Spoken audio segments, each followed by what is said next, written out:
Hello everyone, this is Madhu झावर, your Hindi teacher. TAVP online classes में आपका स्वागत है।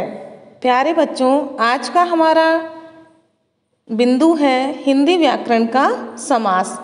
तो अब हम शुरू करते हैं समास। समास दो शब्दों यानी सम प्लस आस से मिलकर बना है।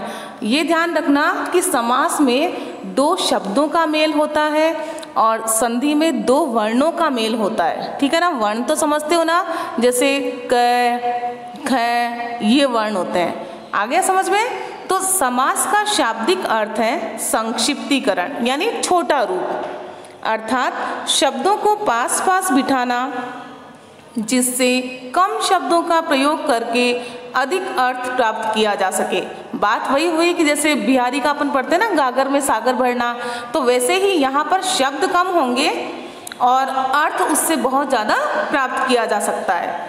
अब परिभाषा देखो इसकी, दो या दो से अधिक शब्दों के मेल से बनने वाले नए शब्द के निर्माण की प्रक्रिया क्या कहलाती है? समास कहलाती है। जैसे रसोई के लिए घर, तो इसका समस्त पद क्या बन जाएगा? रसोई घर। तो अब समस्त पद किसको कहते हैं वो देखो, समास युक्त पद को समस्त पद कहते हैं। जैसे पाठशाला, तो पाठशाला क्या हो गया? समस्त पद।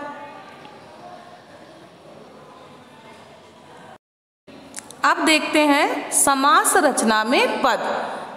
समास रचना में दो पद होते हैं। पहले पद को पूर्व पद कहा जाता है और दूसरे पद को उत्तर पद कहा जाता है। अब इसको इस एग्जाम्पल के द्वारा देखना। इसमें आपको समस्त पद, पूर्व पद, उत्तर पद और विग्रह चारों के चारों बताए जाएंगे। समस्त पद, अब देखो पाठशाला समस्त पद है, पाठ पूर्व पद हुआ और शाला उत्तर पद हुआ। अब विग्रह क्या हुआ? पाठ की शाला यानी पढ़ने की जो शाला होती है, अपन पढ़ने के लिए आते हैं तो उसको क्या कहते हैं? पाठशाला। समास के भेद, समास के 6 भेद होते हैं। अव्ययी भाव समास, तत्पुरुष समास, कर्मधारय समास, द्विगु समास, द्वंद्व समास और बहुव्रीहि समास। अब सबसे पहले शुरू करते हैं हम अव्ययी भाव समास। अव्यय का मतलब तो आप समझते होंगे, जो व्यय ना हो। अब इसकी डेफिनेशन देखो, इस समास का जो पहला पद होता है, हमने दो पद देखे ना, पहला पद और दूसरा पद यानी पूर्व पद और उत्तर पद। तो इसका पहला पद प्रधान होता है। जिस समस्त पद का पहला पद अव्यय भी होता है और जिससे समस्त पद भी अव्यय बन जाए उसे अव्ययी भाव समास कहते हैं। जैसे अब इसके उदाहरण देखना, समस्त पद और विग्रह दोनों आपको बता दिए हैं यहाँ पर। यथाशक्ति, शक्ति के अनुसार, प्रतिदिन, दिन दिन, आमरण, मरण तक या मरने तक, निडर, बिना डरे हुए, दिन भर, सारे दिन। यानी इसमें से हम अगर प्रथम पद को हटा दें तो उस सेकंड वर्ड का कोई भी अर्थ नहीं रह जाता। तो अब आपको समझ में आ गया कि जिस समास में पहला पद तो क्या होता है? प्रधान होता है, और प्रधान भी होता है और अव्यय होता है, और जिससे समस्त पद क्या बन जाता है? अव्यय बन जाता है, तो उसे हम अव्ययी भाव समास कहते हैं। और कल हम इसके जो नेक्स्ट समास बच गए हैं पांचों, उनको पढ़ेंगे। Thank you. Hello everyone, this is Madhu झावर, your Hindi teacher. बच्चों, पिछली क्लास में हमने समास की परिभाषा, उसके भेद और अव्ययी भाव समास, तत्पुरुष समास ये कंप्लीट किया था। आज हम कर्मधारय समास पढ़ेंगे। इस समास में दूसरा पद प्रधान होता है। आपको मैंने बताया था कि समास में दो पद होते हैं, पहला पद और दूसरा पद, जिसको हम पूर्व पद और उत्तर पद भी कह सकते हैं। तो दूसरा पद प्रधान होता है, किंतु पहला पद विशेषण तथा दूसरा पद विशेष्य होता है। क्या होता है? पहला पद विशेषण होता है जो किसी की विशेषता बतलाता है, और दूसरा पद विशेष्य होता है जो संज्ञा शब्द होता है। विशेष्य और विशेषण तो आप जानते ही होंगे। तो एक बार आप इसको समझो, जैसे मैंने यहाँ लिखा नील कमल, तो नील कमल में नीला क्या है? गुण है कमल का, यानी उसकी विशेषता बताई जा रही है, तो उसको हम विशेषण कहेंगे। और दूसरा मैंने यहाँ लिखा कमल शब्द, तो कमल की विशेषता बताई जा रही है, इसलिए कमल यहाँ पर क्या होगा? विशेष्य होगा। आया समझ में? तो नीला विशेषण है और कमल उसका विशेष्य है। तो इस प्रकार हम आगे इसके समस्त पद और विग्रह देखते हैं। अब इसमें देखो, कर्मधारय समास में व्यक्ति, वस्तु आदि की विशेषता का बोध होता है। क्या होता है? कर्मधारय समास में व्यक्ति, वस्तु आदि की विशेषता का बोध होता है, यानी इनकी विशेषता बतलाई जाती है। अब देखो, समस्त पद और विग्रह दोनों ध्यान से समझना। समस्त पद क्या दिया हुआ है? श्वेतांबर। श्वेत है जो अंबर, यानी इस अंबर की, आसमान की क्या विशेषता बताई जा रही है कि वो कैसा है? श्वेत है, सफेद है। नील कमल, नीला है जो कमल, नीला है जो कमल। तो अब आपको समझ में आया होगा कि नीला उसकी विशेषता है और कमल उसका विशेष्य है। नील गाय, नीली है जो गाय, गाय कैसी है? नीली है, तो इसीलिए ये इसका विशेषण है और गाय विशेष्य है। महापुरुष, महान है जो पुरुष। दुष्कर्म, दूषित है जो कर्म। सज्जन, सत है जो जन। चरण कमल, चरण है जो कमल के समान। आया समझ में? यानी इसमें किसी ना किसी की, यानी संज्ञा शब्द की विशेषता बताई जाती है। अब नेक्स्ट देखो, द्विगु समास। जिस समास का एक पद संख्यावाचक विशेषण होता है तथा पूर्व पद प्रधान भी होता है, उसे द्विगु समास कहते हैं। जो पहला पद क्या होगा? प्रधान होगा, और एक पद संख्यावाची विशेषण होगा। अब जैसे समस्त पद और विग्रह देखो, चौराहा चार राहों का समूह है। क्या होगा? चार राहों का समूह है, जहां से चार रास्ते निकलते हैं। नवरत्न, नौ रत्नों का समूह है।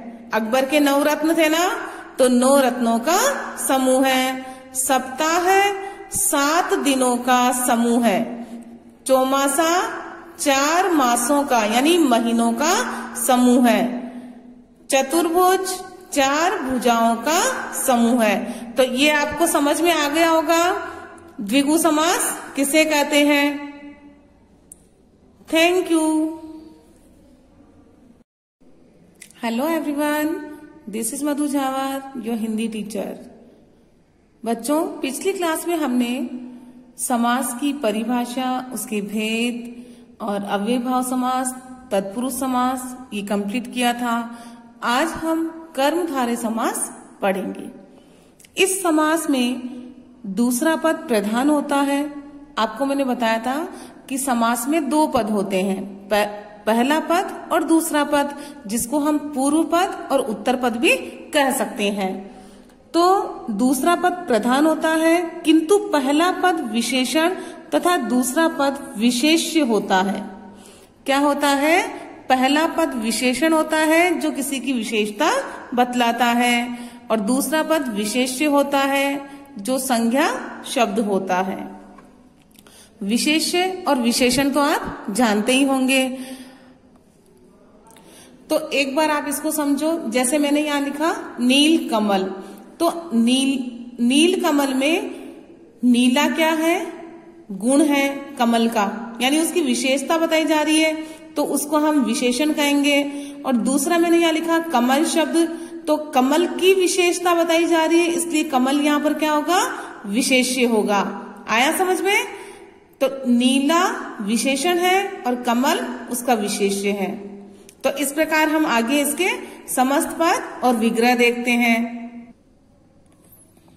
अब इसमें देखो, कर्मधारय समास में व्यक्ति, वस्तु आदि की विशेषता का बोध होता है। क्या होता है? कर्मधारय समास में व्यक्ति, वस्तु आदि की विशेषता का बोध होता है, यानी इनकी विशेषता बतलाई जाती है। अब देखो, समस्त पद और विग्रह दोनों ध्यान से समझना। समस्त पद क्या दिया हुआ है? श्वेतांबर। श्वेत है जो अंबर, यानी इस अंबर की, आसमान की क्या विशेषता बताई जा रही है कि वो कैसा है? श्वेत है, सफेद है। नील कमल, नीला है जो कमल, नीला है जो कमल। तो अब आपको समझ में आया होगा कि नीला उसकी विशेषता है और कमल उसका विशेष्य है। नील गाय, नीली है जो गाय, गाय कैसी है? नीली है, तो इसीलिए ये इसका विशेषण है और गाय विशेष्य है। महापुरुष, महान है जो पुरुष। दुष्कर्म, दूषित है जो कर्म। सज्जन, सत है जो जन। चरण कमल, चरण है जो कमल के समान। आया समझ में? यानी इसमें किसी ना किसी की, यानी संज्ञा शब्द की विशेषता बताई जाती है।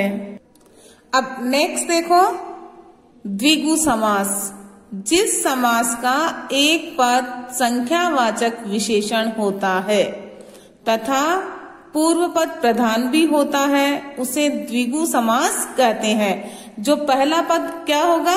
प्रधान होगा और एक पद संख्यावाची विशेषण होगा। अब जैसे समस्त पद और विग्रह देखो, चौराहा चार राहों का समूह है। क्या होगा? चार राहों का समूह है, जहां से चार रास्ते निकलते हैं। नवरत्न, नौ रत्नों का समूह है। अकबर के 9 रत्न थे ना, तो 9 रत्नों का समूह है। सप्ताह है 7 दिनों का समूह है। चौमासा 4 मासों का, यानी महीनों का समूह है। चतुर्भुज 4 भुजाओं का समूह है। तो ये आपको समझ में आ गया होगा द्विगु समास किसे कहते हैं। Thank you.